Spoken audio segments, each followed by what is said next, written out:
Hello guys! Magluluto po tayo ngayon ng tuna, mushroom, and cucumber bowl. Sarili ko pong recipe ito. Una, nire-ready ko po muna ang bawang at sibuyas. Tatarin nyo lang po ng pino gaya niyan. And then, i-ready nyo na po ang mushroom. Tanggalin ng sabaw. Yan. Ang ginamit ko po yung UFC. Then, pinuhin nyo po siya. Ganyan kapino. Tatarin nyo ng todo. After nyo mapino yung mushroom, i-ready nyo naman po yung ating century tuna in can. Ayan po. Not spicy po yan. Depende sa inyo kung gusto nyo spicy. Pwede naman pong spicy. Okay, and then mag-ready na po tayo ng kawali. Lagyan ng mantika.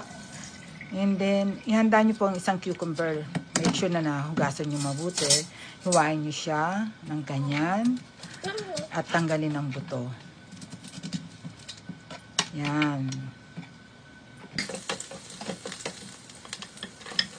Pag natanggal nyo na po ang buto niyan, itabi nyo lang muna. Tapos mag-isa na kayo ng sibuyas, bawang, at saka yung isunod nyo na yung mushroom. Pagka medyo okay na yung sibuyas at bawang. Igisan nyo lang po yan. After na medyo alam nyo luto na siya. Yan, medyo mahina lang apoy. Ready nyo na yung century tuna na na-drain na natin.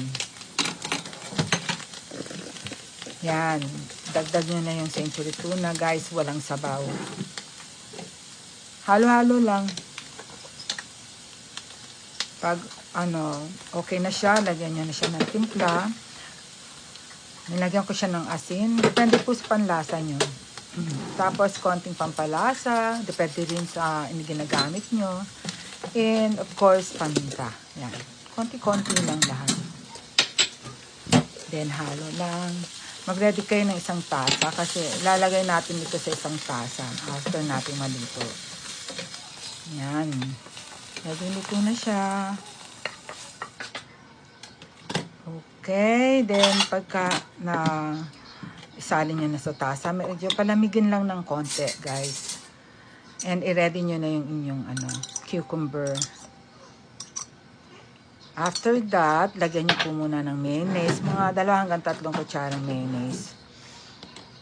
Then halo-haloin lang. Meron po akong sesame seeds na inilagay din dyan. Ayan. Konti lang, mga 2 pinch lang. And then, halo-haloin na po natin. After that, ilagay na natin siya sa bowl. And meron na po kayong napakasarap na dinner or merienda. O, yan po. Low carbs po yan. Enjoy, guys!